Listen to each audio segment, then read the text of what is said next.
So you want to know if you have been called by the creator of the universe, the Most High Yah. If you're watching this video, let me just simply tell you that you have been called.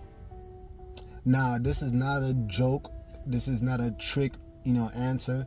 It's the truth. And I'm going to tell you why. Many people, they would not even have clicked on the video, simply put, because they do not care if they have been called.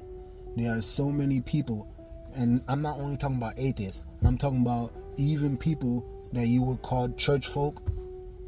They simply don't care whether or not if they have been called. They just want to go about their day. Yeah, they may come to church on, Sunday, even Sabbath, but they don't actually have a genuine relationship or desire a genuine relationship with the creator of the universe. They don't care if they have been called. But if you're watching this video, it's because deep down inside, there's something different about you. Again, this is not me trying to stroke your ego. It is the truth.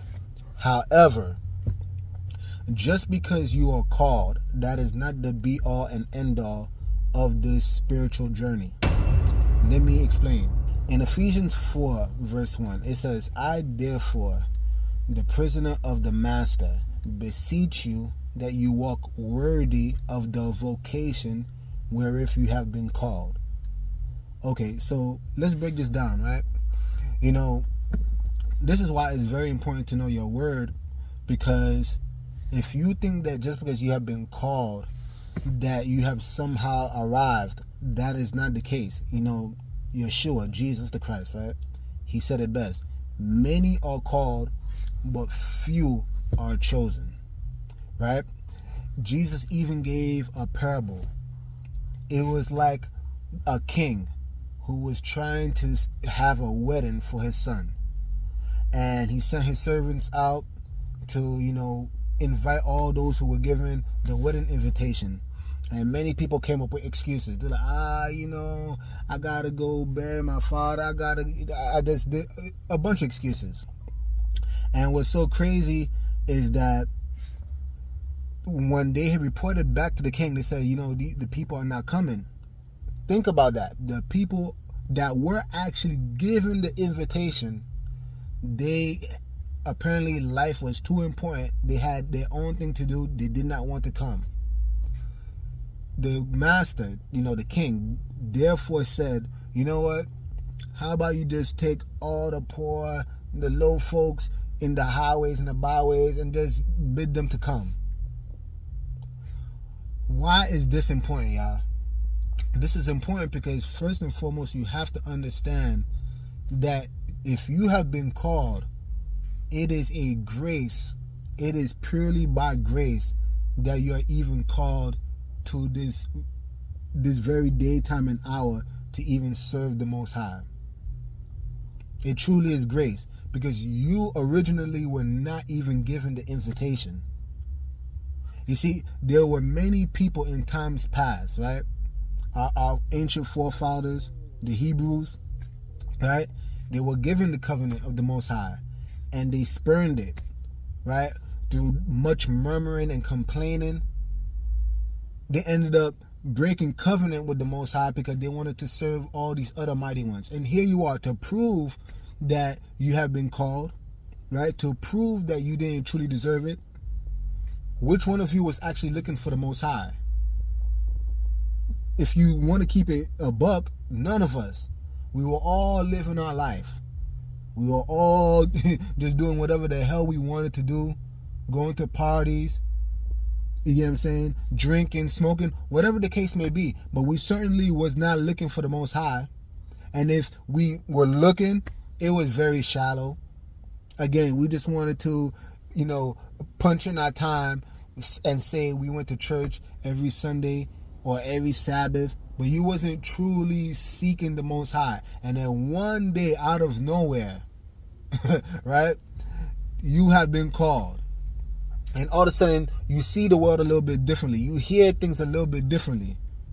And then there's a rift that takes place between you and your family members. This is the sign that you have been called.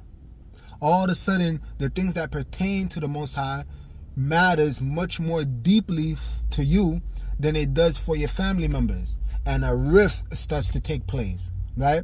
You start to be very concerned and highly obsessed with reading your word, and your family members just can't understand it. You might even experience people who you thought were way holier than you, right? People that probably went to church every single day. You try to come to them, you say, surely they would understand. And then when you present information to them, do they? That's an emphatic no. Again, all of this is a sign that you have been called. But that's why Ephesians 4 said, I therefore am a prisoner of the master. I beseech you, beg you. This is Paul saying, I beg you that you walk worthy of the vocation wherewith you have been called. Because remember, the invitation was not first given to you. It is a grace. So to prove it, here you have this man, right, who ends up coming to the wedding, right, continuing the parable of Jesus.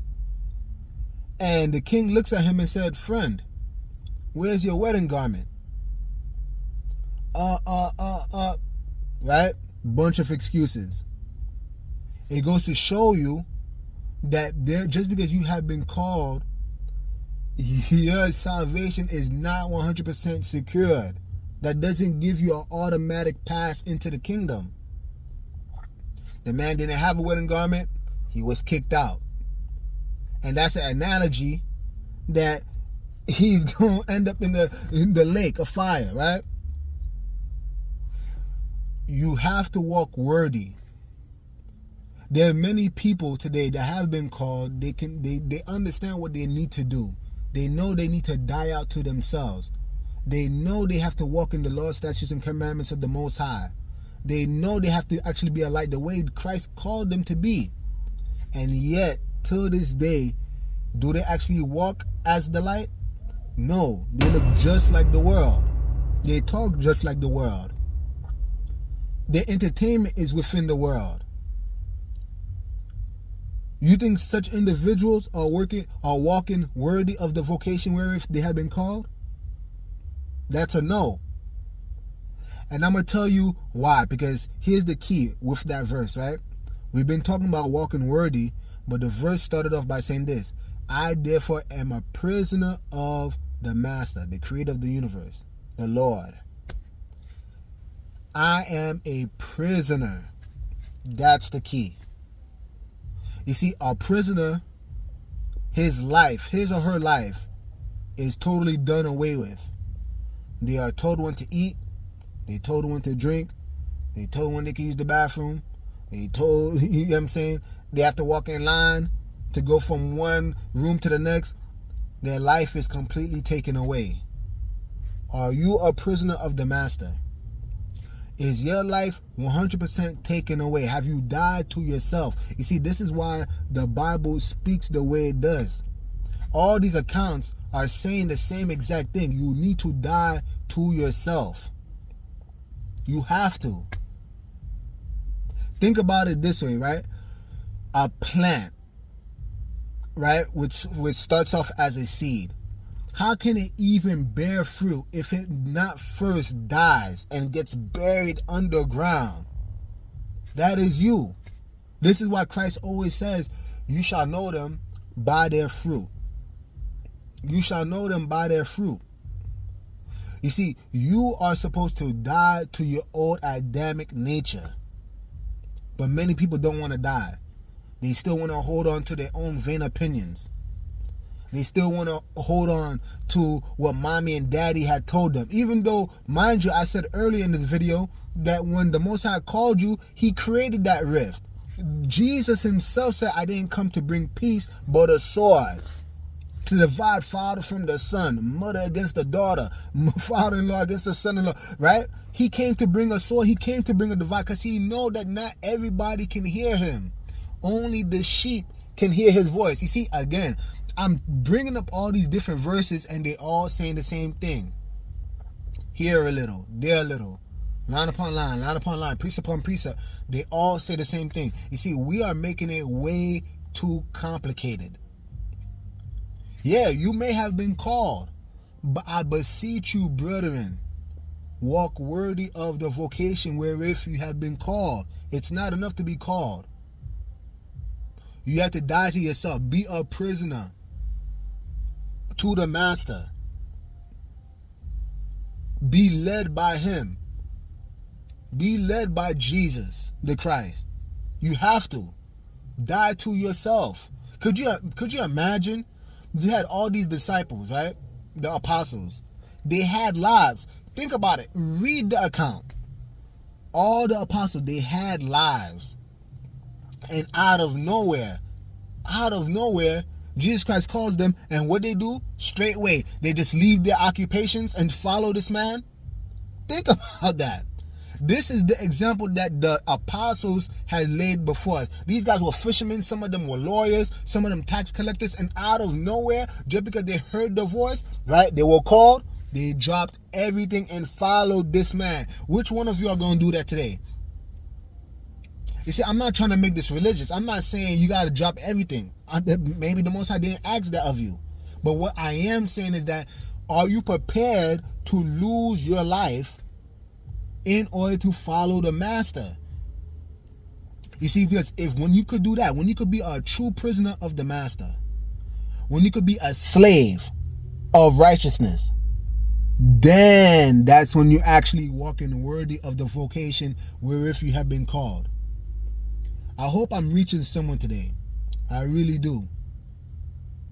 I really pray that all of you who have the ears to hear, that you guys will actually listen to this message that I'm giving forth today, and you can actually walk worthy of this calling.